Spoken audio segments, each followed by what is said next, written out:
बीबी रजनी की कहानी सिख इतिहास में आस्था और धैर्य का उदाहरण है। ये कहानी पंजाब के पति नगर से शुरू होती है, जहां जागीरदार दुनिचंद की 5 बेटियां थीं। दुनिचंद हमेशा एक पुत्र की इच्छा रखते थे, लेकिन कई सालों की कोशिशों के बावजूद उन्हें पुत्र नहीं प्राप्त हुआ, जिससे उनका ईश्वर पर विश्वास डगमगा गया।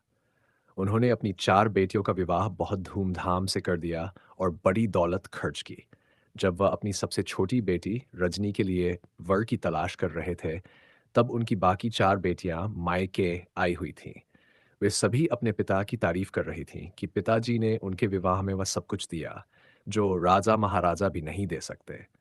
परंतु छोटी बेटी रजनी इससे सहमत नहीं हुई और उसने कहा कि यह सब कुछ भगवान का दिया हुआ है। पिताजी तो केवल एक माध्यम है, सब कुछ वाहेगुरु की कृपा है। रजनी की इस बात से उसकी बहनें नाराज हो गई और उन्होंने इस बात का जिक्र अपने पिता से कर दिया। ये सुनकर जागीरदार दुनिचंद बहुत क्रोधित हो गए। उन्होंने रजनी से कहा कि सब कुछ उन्होंने ही दिया है, परंतु रजनी ने अपने ईश्वर पर विश्वास को कभी डगमगाने नहीं दिया। पिता के क्रोध में आकर दुनिचंद ने रजनी का विवाह एक कुष्ठ रोगी से कर दिया। रजनी इस पर भी निराश नहीं हुई और अपने विकलांग पति को एक छोटी सी गाड़ी में बैठाकर गांव-गांव घूमकर भीख मांगकर गुजारा करती रही। इसी दौरान एक दिन वह रामदासपुर, आज का अमृतसर के बाहर निर्माणाधीन सरोवर के किनारे आराम करने के लिए रुकी। उसने अपने पति को बेर के पेड़ की छांव में बिठा दिया और खुद नगर में भिक्षा मांगने चली गई। जब रजनी का पति बेर के पेड़ के नीचे बैठा था, उसने देखा कि पक्षी सरोवर के पानी में डुबकी लगाते हैं और काले से सफेद हो जाते हैं। उसने भी कौतूहलवश पानी में डुबकी लगाने का निर्णय किया। जब उसने सरोवर में डुबकी लगाई तो उसके शरीर का कुष्ठ रोग एक पल में समाप्त हो गया।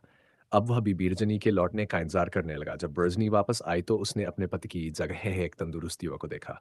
रजनी को इस पर विश्वास नहीं हुआ और उसने उस युवक पर आरोप लगाया कि उसने उसके पति को कहीं गायब कर दिया है।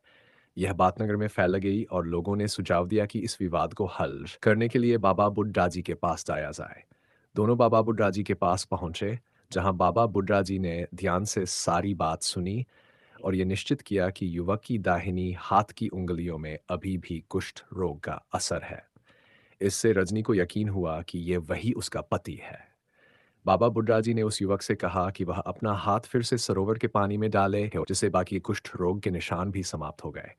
इस चमत्कारी प्रमाण को देखकर रजनी ने सुख से अपना जीवन बिताया। ये स्थान आज दुख भंजनी बेर के नाम से प्रसिद्ध है और सिख धर्म में इस स्थान को बहुत पवित्र माना जाता है।